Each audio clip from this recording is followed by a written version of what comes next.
Once again, you've been exiled to CinemaCycle. Hey, it's the 28th, 26th of September, I don't know, whenever the blood red supermoon was. That was last night. Big old orange moon in the sky. Creepy looking. It is a Monday. Random Media Generator has given me, you'll love this, It's a Mad World. A 3-hour film. Almost. A little background on this film. I probably won't give much commentary on it because I've seen it several times. Haven't seen it for CinemaCycle yet. Classic film. Most people probably don't know this of the younger generation. This was one of the few films that Hollywood produced back in the 60s that was actually shot in Cinerama. Cinerama was a form of aspect ratio where you sat in a very large theater where the screen literally wrapped around your head. So you had peripheral vision with regard to the picture. Very few films were made in this format because it was so expensive. The only remaining Cinerama theater is in Seattle, Washington, and they actually do show this movie on occasion at that theater. Unfortunately, this is a DVD release, small Laserdisc, and it's going to be cropped. It is going to be in a widescreen format, but it's not going to have the entire Cineramic effect. I'll probably be losing about a quarter of the screen on each side. But great film, full of Hollywood star power, huge slapstick comedy. So let's have another excursion through Southern California and Arizona and look for the Big W.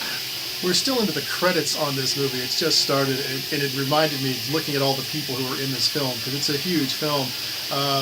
There's actually one of the higher billing actors in here, ZaSu Pitts, which, if most people don't know who she is, she's a famous silent film star who starred in the epic Erich von Stroheim movie Greed, a 6-hour movie.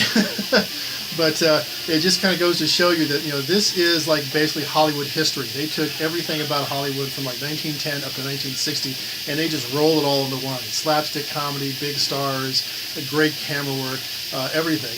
They just threw money at this project, and it actually came out pretty good.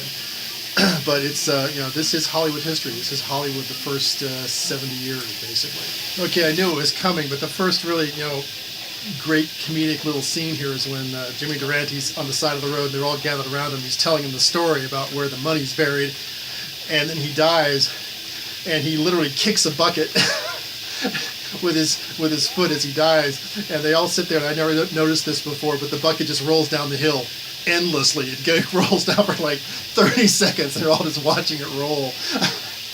It's like got to be the best ensemble cast in a comedy ever put together. Okay, so we're well into the chase scene where they're all racing to find the Big W, and the couple of things come to mind here is that this is fall filmed where I grew up, the desert, Southwest, Southern California. So this is all like a home movie to me. I remember all this styles, cars, views, everything from when I was younger.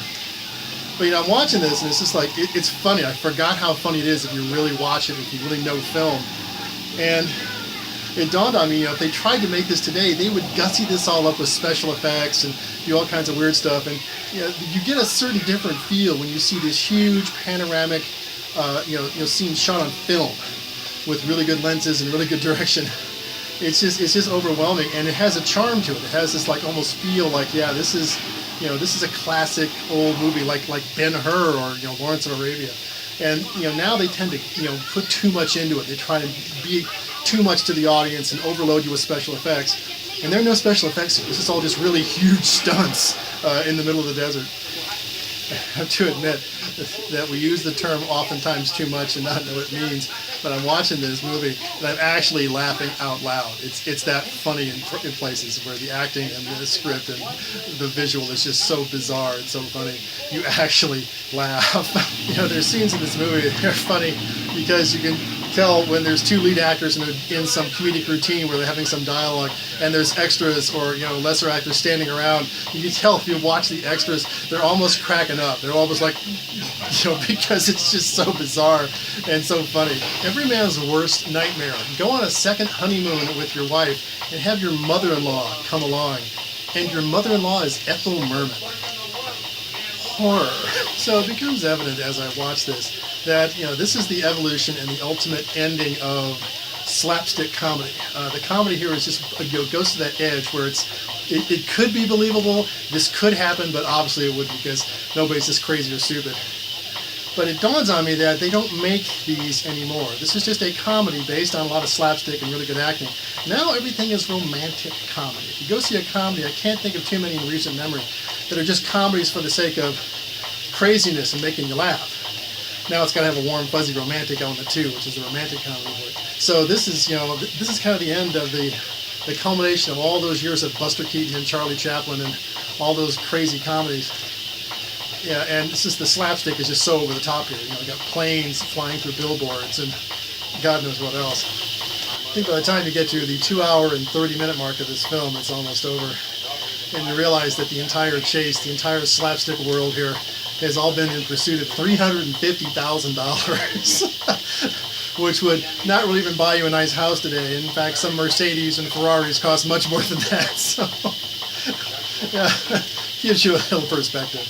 Well, movie's over. I'd say that's enough slapstick for anybody for at least a month. Anyway, Halliwell's Film Guide is going to give us the counterpoint, and it's a pretty lengthy one because it's a pretty lengthy movie.